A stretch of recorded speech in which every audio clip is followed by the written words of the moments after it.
قلبي اللي متابعيني، ازيكم عاملين ايه؟ طبعا احنا النهارده معاكم مطبخ ام علي. ما تقولي بقى، ما تقوليش هي جلاش ولا تقولي هي بسبوسه، هتقولي حاجه دايبه دوب كده. المهم تشوفوا المكونات معانا كده اهوت، وهتشوفوني خطوه بخطوه هنعمل ايه ان شاء الله. يا ريت تعجبكم ان شاء الله. معنا اللهم صل وسلم على سيدنا محمد. هنا معلقتين سمنه، ويا ريت تكون بلدي. اللهم صل على سيدنا محمد. ومعانا هنا معلقتين فول سوداني، اللي هو يعني كنت مكسراهم كده ومعاهم. معانا هنا معلقة من جوز الهند. خلاص. معانا ده الحاجة المهمة أوي في الصينية بتاعتنا النهاردة، هي لفة الجلاش. جلاش يعني. ومعايا هنا هوت كوبايتين سميد. اللهم صل وسلم على سيدنا محمد. هننزل بالسميد كده هوت على السمنة. وهنعمل ايه يا ام علي النهارده؟ هنحمرهم على النار. خلاص. هروح دلوقتي على النار حالا. المكونين دول برضه هيتضافوا على بعض كده، لان كده كده ايه، هيتحطوا يتحمروا برضه مع السميد شويه، بس في الاخر كده اما السميد ياخد لون.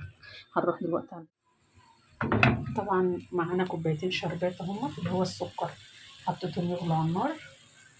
اول ما غلوا كده هنعصر عصرة الليمونه، بس عشان مستعجله على الشربات ما جبتوش معاكم الاول. خلاص. كله تمام، كله واحده واحده معاكم كده. بس كده هاخد تقليبه حلوه كده 10 دقايق ونشيله ان شاء الله. معانا بقى السميد بتاعنا هنحمره. بسم الله الرحمن الرحيم. نوطي النار ونقلب كده، يخش في بعض كده بالسمنه.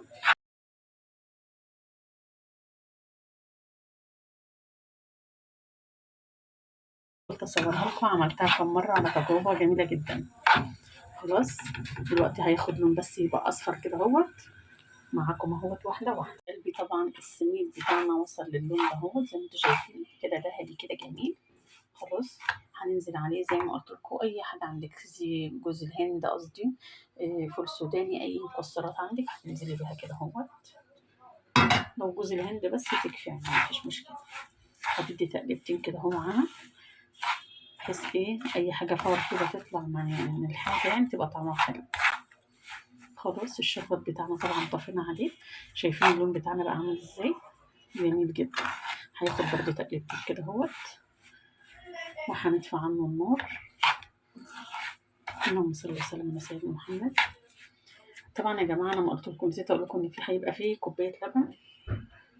خلاص. هننزلها حالا على السميد بتاعنا. دي السميد دهوت انا جايباه ناعم، مش جايباه خشن. خلاص. شايفين؟ ما تجيبيش الخشن، تجيبي الناعم، يبقى جميل جدا. خلاص. هننزل بالحليب بتاعنا، شويه حليب كده اهوت. طبعا هيتنص يعني هيشربهم قوي يعني. هنقلب كده اهوت.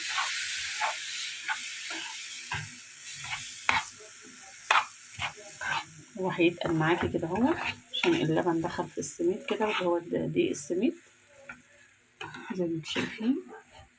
نقلب نقلب، نستمر في التقليب شويه.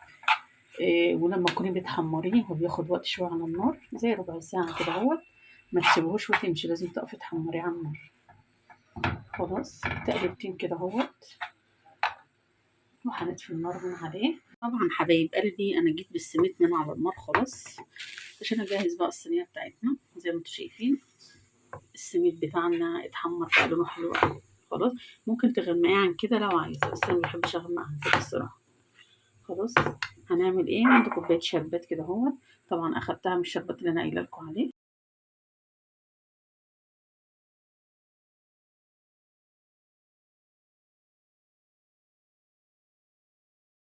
مفيش خالص. دي الحشوه اللي هنحشيها ان شاء الله في دفه الجلاش بتاعتنا. انا عايزاها تبرد بقى خالص، عشان لما اجي احشي نحشي معانا بقى الحشوه تبقى بارده. خلاص. نضرب الصينيه بتاعتنا. قلبي طبعا لفه الجلاش ديت كانت عندي في الفريزر. شايفين بقى؟ يا رب تنصرني بقى يا جماعه. هنحاول برضو ايه، نحاول كده نحطها برضو بالراحه كده اهو. بس هي زي ما تقولي ايه، هي بقى لها يومين بس بالظبط ولا في التلاجة.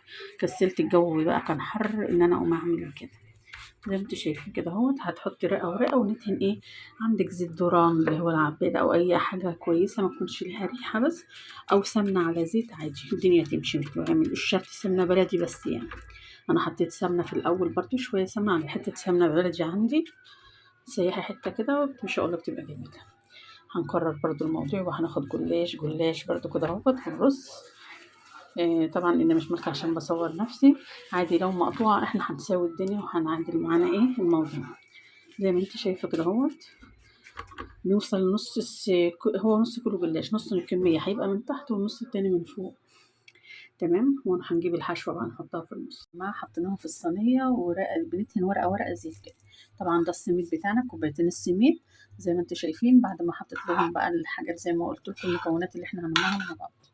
عايزه ممكن تقللي السميد شويه عادي مفيش مشكله، لو عايزه كوبايه واحده، بس انا بعمل كوبايتين بيبقى على الصينيه حلوه يعني ما شاء الله ما شاء الله. تحاولي بس تضغطوهم حلو كده اهو في الصينيه، ونعمل بقى اللهم صل وسلم على سيدنا محمد نص كميه الجلاش انا سايباها، هنحطها طبعا عليهم كده اهوت. خلاص دلوقتي هننزل بالجلاش. يبقى انا استخدمت ايديا كده اهوت عشان اضغط عليها، يقوم السميد بتاعنا يبقى ايه الشربات هو اللي هيعمل كده السميد ان ما يبقاش هايش معاكي.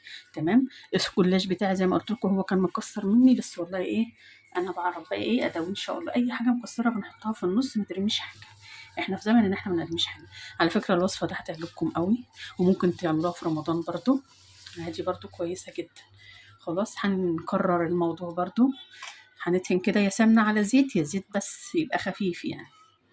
خلاص حبايبي انا خدتها كده بالطول قطع اهو، وباجي كده اهو عكس الصينيه عشان تيجي معايا ايه سمبوسه كده، عشان ايه تطلع معاكم زي الجاهزه بالظبط.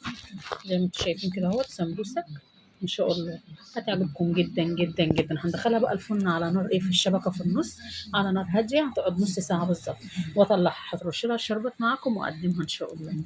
طبعا زي ما انتم شايفين الجلاش بتاعنا اللي عملناه الجميل، الحشوة الجميلة هتعجبكم إن شاء الله. قولوا لي بقى إيه رأيكم بقى في التعليقات كده، وقولوا لي بقى هيعجبكم ولا إيه. طبعا إن شاء الله هيعجبكم، وهتقوموا طبعا على طول كده وتجربوا. طبعا أنا معايا الشربات بتاعي بارد زي ما انتوا شايفين، لسه سخن الجلاش، ورحت إيه ساقياه كده اهوت بالشربات بتاعي بس كده اهوت. طبعا الحلاوة بتاعتك زي ما انت عايزة. تمام. طبعا احنا هنشرب الشربات كده اهو زي ما انتوا شايفين كده اهو، بحيث ان هو ايه يبقى داير فيها كلها. خلاص هنطلع حته معاكم بقى، وقولوا لي رايكم بقى في الجلاش بتاعنا النهارده. طبعا زي ما انتوا شايفين الجلاش بتاعنا اللي عملناه بالسميد البسبوسه ما شاء الله تحفه قوي. اللي هو السميد يا جماعه اللي بتجيبيه من عند العطار ده جميل جدا، بتعمليه في الجلاش حكايه. هنطلع كده حته اهيت، طبعا احنا مقطعينها قبل ما تخش الفرن. بسم الله الرحمن الرحيم. شايفين القعر والوش كله كده جميل جميل جميل. شوفوا الجمال وشكلها حلو قوي، والله العظيم جميله يا جماعه، تستاهل منكم التجربه ان شاء الله. قولوا لي بقى رايكم بقى كده اهوت، وتعاملوا كده وقولوا لي ايه رايكم في صينيه الجلاش اللي زي العسل دي. ها شايفين جميله جدا، شايفين جميل ازاي، والله العظيم ولا طعمه حكايه حكايه، يستاهل منكم التجربه. شايفين الصينيه ومتقطع ازاي سمبوسه كده جميل ازاي في الصينيه ما شاء الله ما شاء الله. شايفين مش تخينه، يعني تلاقيها ما بحبهاش تخينه او نخليها كده رقيقه وجميله. متعرفيش بتاكلي بسبوسه ولا بتاكلي جلاش، بتبقى حاجه كده داخله ببعضها جميله جميله يعني ما شاء الله. قولوا رايكم بقى، ما تنسوش اللايك والاشتراك في القناه، وعليكم السلام عليكم ورحمه الله وبركاته.